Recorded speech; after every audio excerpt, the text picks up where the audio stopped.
Welcome back to Central News. Last week, 560 youngsters from 26 schools from around the Western Bay of Plenty competed in the Rippa Rugby World Cup. Joining me today is Kane Hames from the Bay of Plenty Rugby Union.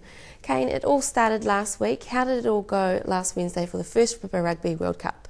Day one was awesome. We started pretty early in the morning. I was up pretty late in the night too, organising, making sure everything was sorted.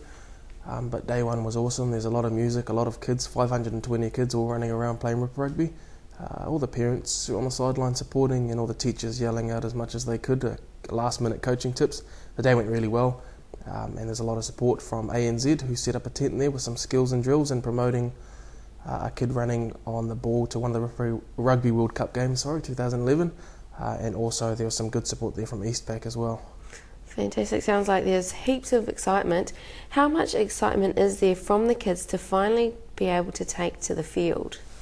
I think a lot of kids, especially the teams that did really well in the tournament, they'd done about 3 weeks of practice every day of the week. So I think it was a bit of a relief and a good reward for them to finally get onto the field. With that much practice, you do get a little bit stale, so it was awesome for them to get onto the field. They all played about 6-7 games throughout the day, with the finalist I think playing 8 games. So those kids that did a lot of work for those 4 weeks, got a lot of reward by 8 games during the day. Must have been very waiting in anticipation for last Wednesday. And there was 560 excited youngsters from 26 schools. Is that a record number for Rippa Rugby? Yes, it is a record number for especially for us. As far as I know, throughout the unions in New Zealand, we run the more intense Rippa Rugby program. So 520 kids playing in one day is a lot of kids, and it's probably going to get a lot bigger next year. So our capacity for Blake Park could probably be for 32 schools, so not too sure of the maths, but quite a lot of kids. So we're hoping to probably reach that number next year. Good to have those goals. And for those that aren't aware of how Rippa Rugby works, can you give us a breakdown of the rules? I guess the first thing is 2 kids do paper, scissors, rock to see who's going to start with the ball. And then one team goes 5 metres back, whoever loses the paper, scissors, rock. And there's no tapping or rolling, it's not league or touch, so it's just a pass, and then it's all game on then. The only way you can stop one of those team members from scoring a try is by ripping off a tag that's on their belt. You say rip, you don't go back 5 metres, and then you pass the ball again, and then I guess all you're trying to do is score a try, and the only way you can stop them from scoring a try is by ripping the tag off. Sounds like heaps of fun. And I understand key skills gained and focused on during Rippa Rugby is evasion and passing. Why are these the fundamentals? It's a big fundamental in Rippa Rugby because the easiest way to not get ripped is to evade the guy trying to rip you. So when you're ripping, you're trying to get really close to rip a tag. So when you're running, the easiest thing to do is stay away by stepping or swerving or running into space. This goes over to rugby as well, where in terms of safety and effectiveness, the best way to not get tackled is to stay away from the guys trying to tackle you. So running into space, stepping guys trying to tackle you, or fending people away in rugby. Passing is very important because it's a team game. So in rugby you've got 15 people, Rippa Rugby you've got 7.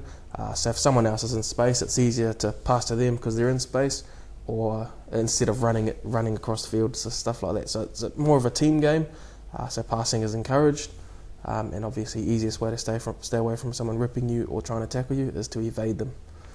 Cool, sounds like heaps of fun, and it's also great to have parents there along on the sideline supporting. What comments and feedback have you had from parents about their kids engaging in this tournament? I think especially from the parents were not surprised, but the parents were very impressed with the skill level. Throughout the day, the skill level from a lot of the kids were huge, so it's looking good for the Bay of Plenty Steamers 2015 or whatever. So everything's looking good there with the kids' talent. The teachers were very impressed with the organisation of the day. Everything was really well organised, no hiccups, and the kids were very happy with the music we played throughout the day. We don't usually play music, but playing some music throughout the day, and they were really impressed with their t-shirts. So they all get to keep a t-shirt that's got their country that they're representing's colour and the name on the back, and Bay of Plenty Rugby on the front. They were all impressed with their t-shirts, and that was their favourite part of the day, I'd say. Cool, a bit of memorabilia for them once it's all sure. finished. Now, how is turning Rippa Rugby into its own World Cup bringing excitement and reality to the fact that the Rugby World Cup will be here in a few months? That one's a hard one because we have been running the Rippa Rugby World Cup for quite a while now, but I do think everyone's starting to get a lot more excited now that it is a Rugby World Cup year. So a lot of schools studied the country they were allocated and will be keeping those t-shirts. And as far as I know, a few schools actually bought some tickets to go attend a Rugby World Cup game of that country they represented. So an example, I think it was a school representing Samoa, that was their allocation. They're going to try watch a Samoa game this year, and they've all bought tickets, and they're going to wear their t-shirts that they got given that are blue, and it's got Bay of Plenty Rugby on it, but they've still got Samoa on the back. So added a lot of excitement there, and studied the countries that are participating in the Rugby World Cup. Cool, so it's a whole learning curve really for them, isn't it, to be able to engage in the actual countries and have exactly right. a bit of passion for another country rather than just New Zealand. Now, it has only just begun. How is the tournament set to proceed for the rest of Rippa Rugby World Cup?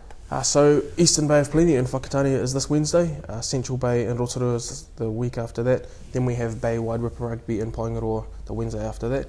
The highlight, I think, of these tournaments will be at the end, where the winning Year 5 and 6 team wins their trip to the New Zealand Rugby Rippa World Cup. So New Zealand Rugby Union are running their own Rippa World Cup at the end of the middle of this year, a month before the Rugby World Cup starts, and that will be the highlight of the year. So once that Year 5 and 6 team wins, they'll win their trip to the New Zealand tournament.